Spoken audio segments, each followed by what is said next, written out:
New video. Back in the car again. It's like 4 days straight of a video.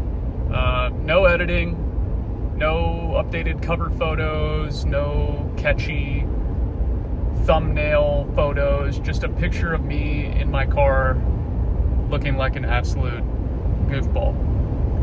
But this is when I come up with actual thoughts that I think could be beneficial for people to hear.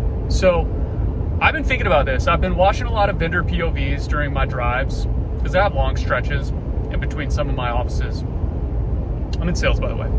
And I see a lot of people in the comment section kind of ripping on these vendors for charging, asking 70% of market, 75% of market, trading at 80% of market. And, everybody's saying, oh, you're hosing these people, like you're taking advantage of patrons at the shows who really like you and they want to sell their collection to you. And, it doesn't feel right. And, I'm back and forth on how I feel about that. Obviously, the people who are vending at these shows, they're running a business. They have 5 to 6 figures sunk cost into, what they're doing, travel and cards, and they spend so much time doing inventory and repricing, and it's not a hobby for them. It's a business. It's a lifestyle, and it's what they do to feed their families. And I also, from the other perspective, think we are in such a hot market right now. Why don't these people at these card shows just sell on their own? And there's a multitude of factors why they might not. Big factor might be that they don't really have an online presence.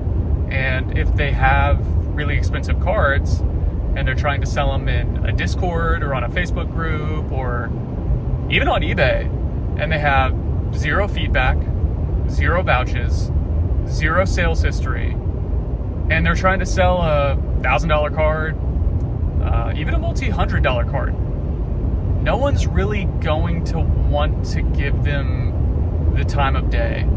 There's so many scams, there's so many chargebacks, there's so many issues with shipping and so on and so forth, that online selling can be difficult for people who don't have an established presence.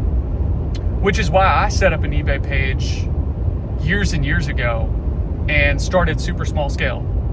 Sell $4 cards, sell $5 cards, sell $10, $20 cards.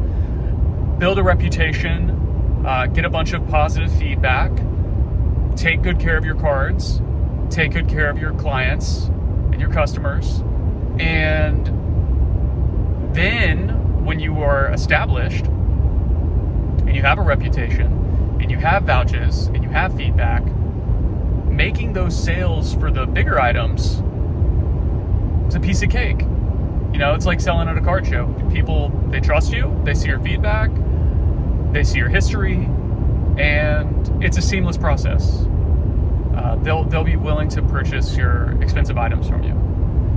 So there's obviously 2 sides of the coin. You're getting your cash right then and there when you are at these card shows. There's no possibility of getting hosed on a chargeback scam. There's no possibility of your card showing up damaged. You have it right there. And so there's intrinsic value in the instantaneous transaction taking place for buyer and seller. So it can be difficult even in these times to make a really strong case for either party. Just with how saturated the market is with buyers and sellers, which is good. It's good. It's good that things are liquid. So really what I would say is, and I harped on it a couple days ago in my video about Snipe, I think that selling platform is really going to change the landscape for sellers in particular. When a new platform comes out and no one has any history, any sales history, everyone is new. Everyone is trying to establish their presence there.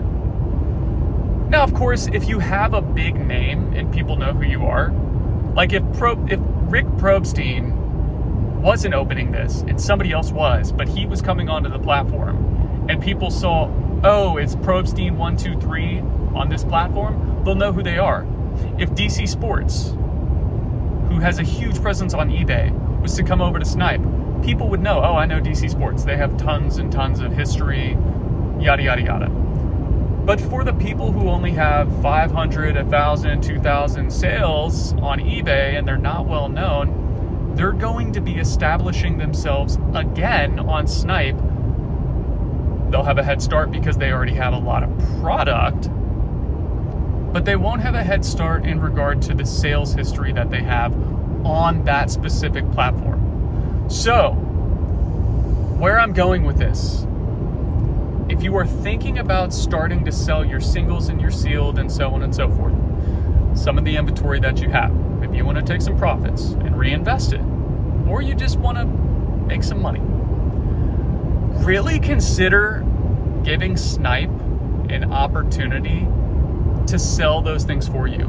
Not only are you going to get an industry low in seller fees, because they're only charging 5% for items under $1,000, which is insane. So you can get 95% market. That kind of takes away the conversation about, oh, I'm getting hosed at these card shows. Okay, so you don't have to sell your cards for 70 to 75%.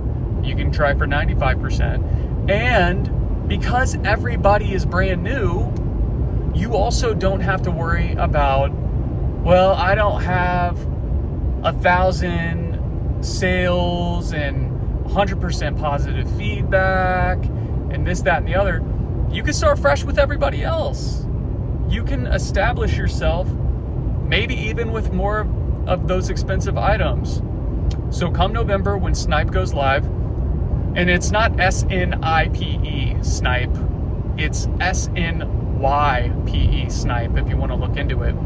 I'll try and link the Yahoo article in the description, but I'm out today working. I think I can still link it though, no problem. But check it out, think about it, consider it. I'm certainly going to. I'm going to be selling everything on there. I'll list all of my items at 95% that I want to move.